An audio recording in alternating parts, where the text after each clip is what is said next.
जय श्री कृष्ण, जय श्री राधे। प्रणाम मित्रों, आप सभी के हृदय में विराजमान परमात्मा की पावन ज्योति को प्रणाम करता हूँ।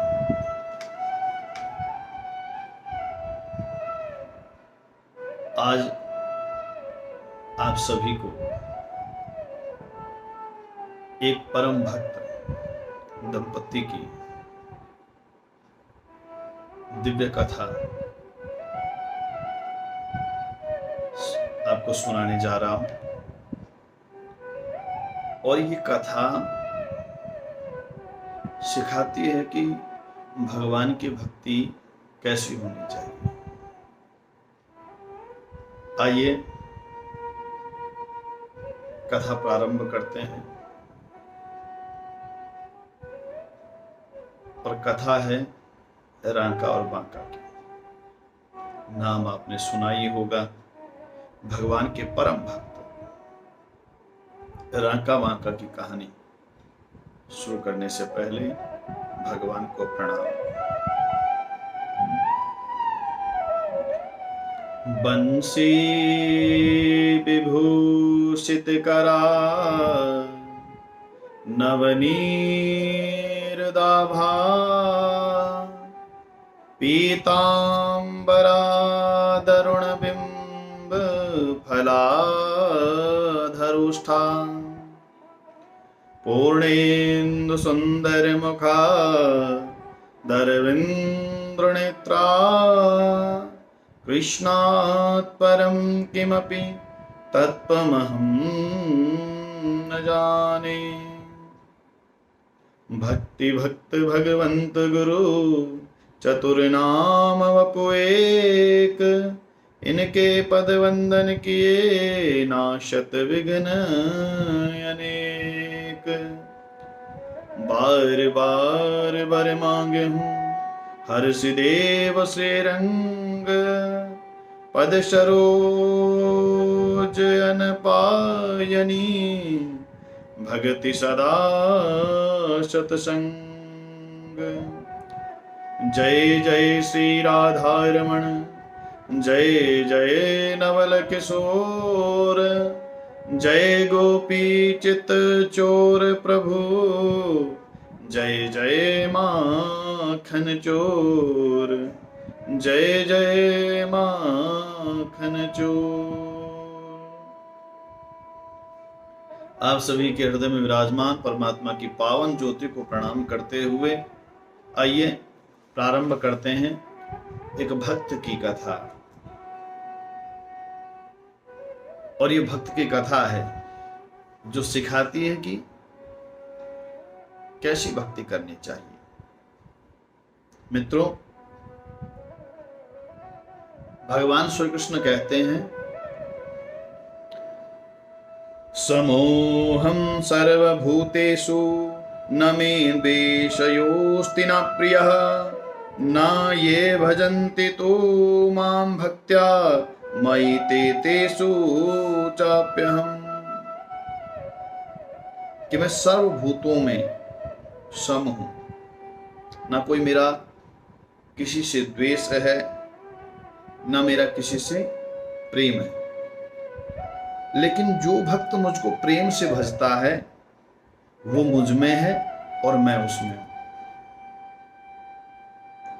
तो सज्जनों, भगवान कृष्ण ने स्पष्ट शब्दों में कह दिया है कि जो प्रेम से, निस्वार्थ प्रेम से, निश्चल प्रेम से जो मेरा भजन करता है, मैं उसमें हूं और वो मुझ में है। कहने का भाव है कि भगवान की भक्ति निश्चल होनी चाहिए, बिना कामना की होनी चाहिए। कामना से की गई भक्ति ठीक है, लेकिन श्रेष्ठ नहीं। वो मध्यम किस्म की भक्ति है। बिना कामना की गई भक्ति सर्वश्रेष्ठ है। और ऐसे ही निष्काम भक्तों की कथा है ये।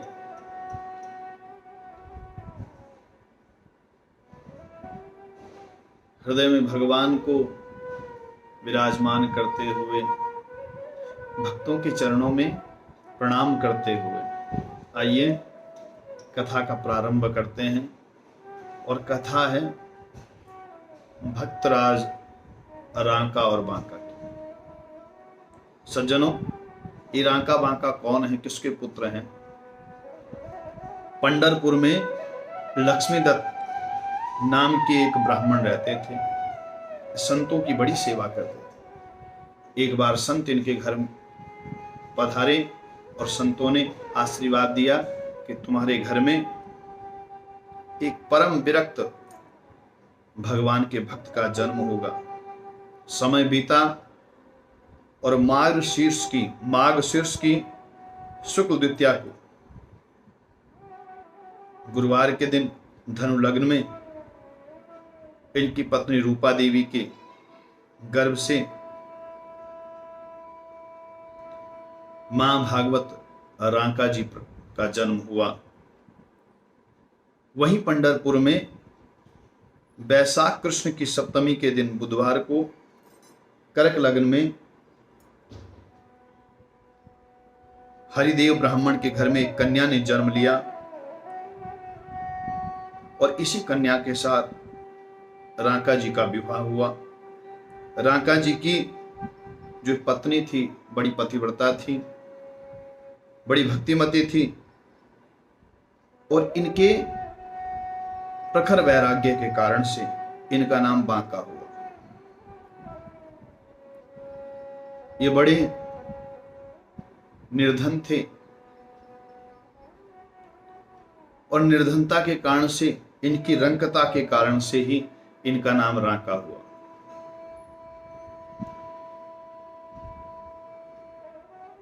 ये दोनों बड़े भक्तिभाव से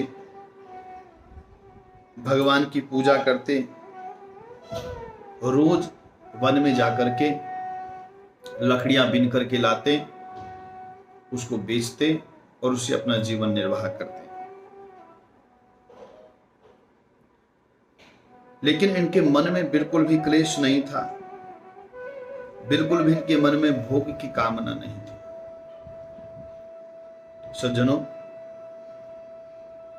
भगवान का भक्त कष्ट भोगे ये दूसरे भक्त को बिल्कुल अच्छा नहीं लगता। इन दोनों की स्थिति देखकर संत नामदेव जी को बड़ा दुख हुआ।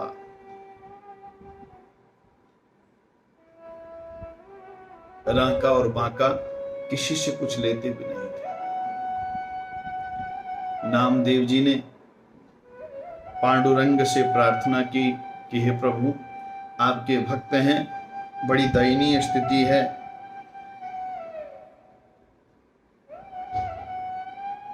तो भगवान ने कहा, नामदेव, मेरा भक्त जो रांका और बांका है, ये तो मेरा हृदय है, ये मेरे हृदय में निवास करते हैं और मैं इनके हृदय में निवास करता हूं। यदि ये कोई कामना करे और मैं उसको पूर्ण ना करूं, ऐसा हो ही नहीं सकता। लेकिन रांका और बांका धन के दोष को जानते हैं, इसलिए इससे दूर ही रहना चाहते हैं। वह देने पर भी कुछ लेगा नहीं। लेकिन नामदेव ने कहा, प्रभु आप देंगे तो अवश्य लेगा। पांडुरंग ने कहा, नामदेव यदि तुम चाहते हो तो कल सुबह देख लेना। रांका और बांका नित्य के जैसी नित्य क्रिया समाप्ति की, भगवान का भजन किया और रोज की भांति आज भी वन में जाने के लिए, लकड़ी बीनने के लिए तैयार हुए। वन में जाते जाते नामदेव के कहने से भगवान ने एक स्वर्ण मुद्राओं से भरी हुई थैली मार्ग में डाल दी। आगे आगे रांका जा रही थी और पीछे पीछे उनकी पत्नी। रांका ने जल्दी में उस स्वर्ण मुद्राओं की भरी हुई थैली के ऊपर मिट्टी डालना प्रारंभ किया। ये देखकर पीछे बांका ने पूछा, आप क्या कर रहे हैं? लेकिन रांका ने कोई उत्तर नहीं दिया। काफी आगे चलने के बाद फिर पत्नी ने पूछा, आप क्या कर रहे थे? तो राका ने कहा, वहां स्वर्ण मुद्राओं से भरी हुई एक थैली थी, मैं उस थैली के ऊपर मट्टी डाल रहा था, कहीं तुम्हारे मन में उन स्वर्ण मुद्राओं को देख करके लोभ न पैदा हो जाए। तो बांका ने बड़ा सुंदर जवाब दिया, नाथ, आप मिट्टी के ऊपर मिट्टी डाल रहे हो, ऐसा करने से भला क्या हुआ?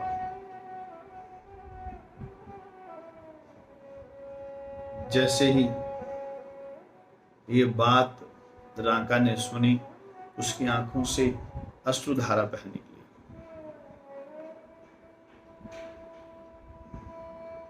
तुम धन्य हो, कहने लगे, तुम धन्य हो, तुम्हारा वैराग्य धन्य है। मैं तो अभी तक भी मिट्टी और सोने में भेद समझ रहा था, लेकिन तुमने तो मिट्टी और सोने के भेद को पहले ही मिटा रखा है।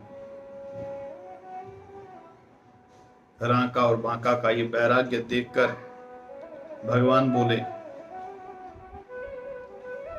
देखा नामदेव, मैंने तुमसे पहले ही कहा था, ये कुछ लेंगे नहीं।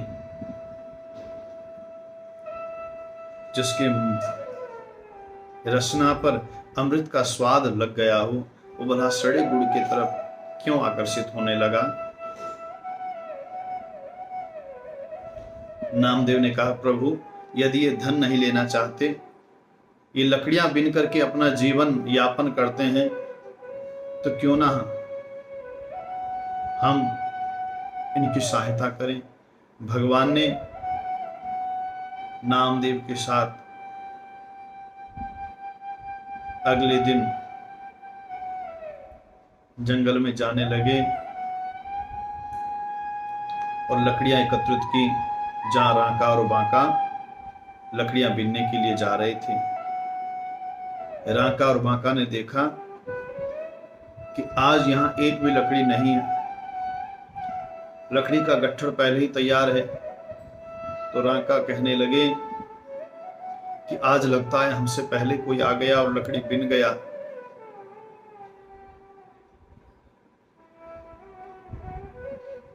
आज ऐसे ही खाली हाथ लौटना पड़ेगा। बांका कहने लगी, ये कल जो हमने स्वर्ण देखा था, ये उसी का पाप है। कल हमने केवल मात्र देखा था और आज हमको भूखे सोना पड़ेगा। यदि हम उसको स्पर्श कर देते तो ना जाने क्या होता। आज दोनों ने भोजन नहीं किया और वापस आ गए।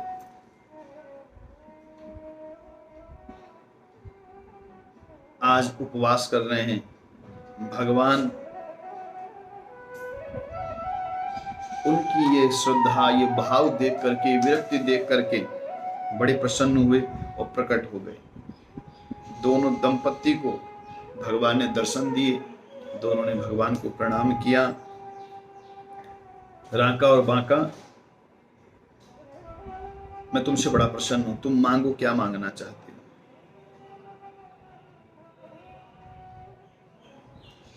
नामदेव जी भी आ गए। राका बांका भगवान को घर लाए। नामदेव जी राका बांका को देखकर झुंझला गए,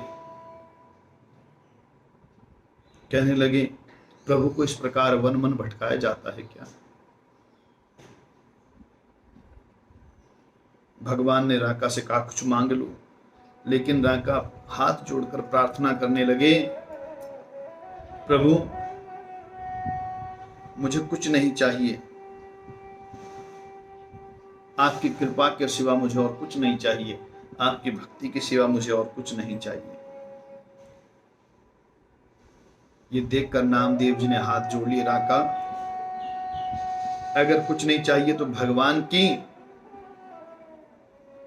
प्रसादी वस्त्र को ही ग्रहण कर लो। भगवान का मान रखते हुए राका ने कहा, जैसी आपकी इच्छा।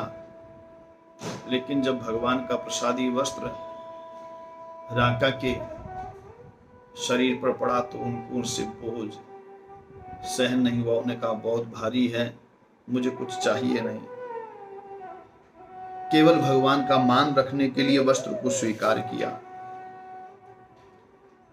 ऐसे परम भक्त, परम विरक्त, परम बैरागी भक्त भगवान के राका और बांका 101 वर्ष तक पृथ्वी पर रह करके राका जी ने बैसाख शुक्ल पूर्णिमा को अपने और अपनी पत्नी के साथ भगवान के परम धाम को चले गए। ऐसे परम भक्त, परम विरक्त भक्त। और हम आज चाहते हैं कि केवल एक जन्माष्टमी का व्रत रख लें, एक सोमवार का व्रत रख लें, शिवरात्रि का व्रत रख लें और भगवान से सब कुछ मांग लें, सारा वैभव, सारा धन धान्य मांग लें। धन्य है ऐसे विरक्त भक्त जो अपने संपूर्ण जीवन को भगवान के चरणों में सौंप कर भी भगवान से कुछ मांगते नहीं। भगवान ऐसी अखंड भक्ति हमको भी प्रदान करें। इन्हीं शब्दों के साथ आप सबको जय श्री कृष्ण, जय श्री राधे। पुनः किसी भक्त की कथा के साथ आपसे फिर भेंट होगी। तब तक के लिए जय श्री राधे, जय श्री कृष्ण, राम राम।